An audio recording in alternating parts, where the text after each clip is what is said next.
Dito pa lang alam na, first date ng Barda, inamin na talaga. Marami ang ngayon pa lamang ay nag-aabang na para sa Barda at ang kanilang muling pagsasama. Dahil mukhang sa lahat kasi ng naka-love team ni Barbie ay si David talaga ang masasabi mong patok ang chemistry nilang dalawa.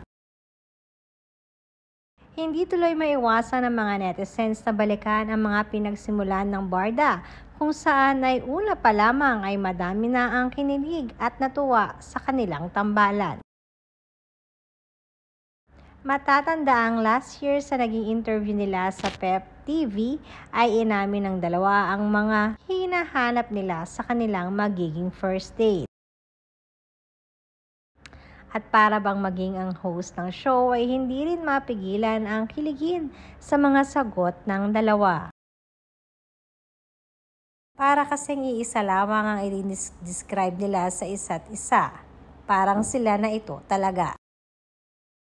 Narito at pakinggan natin ang mga naging kasagutan sa interview ng Barda. Masyadong assumptions na pwede na tayong holding hands or hawak sa bell or something, akbay-akbay, wala muna. Kasi syempre first date yun, di ba? Pag second, pwede na ikaw akbayan.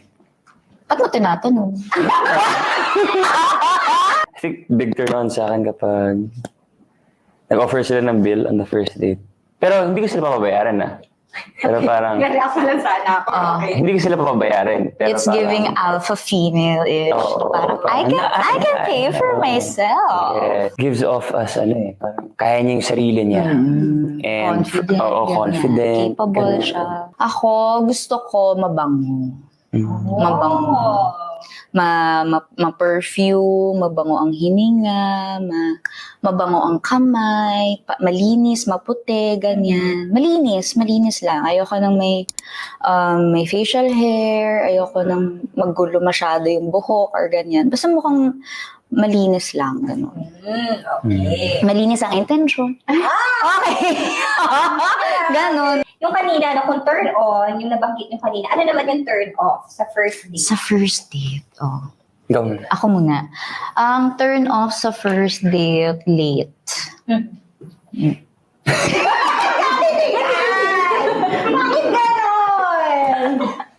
Pero kasi usually kapag first Bakit ka date... nagde-defend? Nag-date na ba tayo? Di ba hindi pa naman? hindi nga.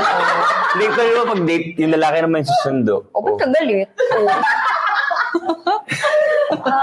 So technically, hindi pa late kasi nasa bahay pa ako, di ba? Oo. Waiting pa. Hindi pa umaandar ang metro. Siguro kapag masyadong... Maaga. Pag maaga naman. Oo, masyadong aga mo naman eh. Siguro kapag masyadong nag-prepare. Pati yun. Sobrang nag-makeup, sobrang nagpaganda. Tapos parang kunwari, pagdating namin doon sa restaurant, parang ang dami yung pakialam sa mga tao. Or parang, Vain. gano'n. Gusto ko yung parang supernatural na, I don't care about you. Like, I'm just here para makilala ka. And then, if I like you, then we can be together. Like, pwede tayo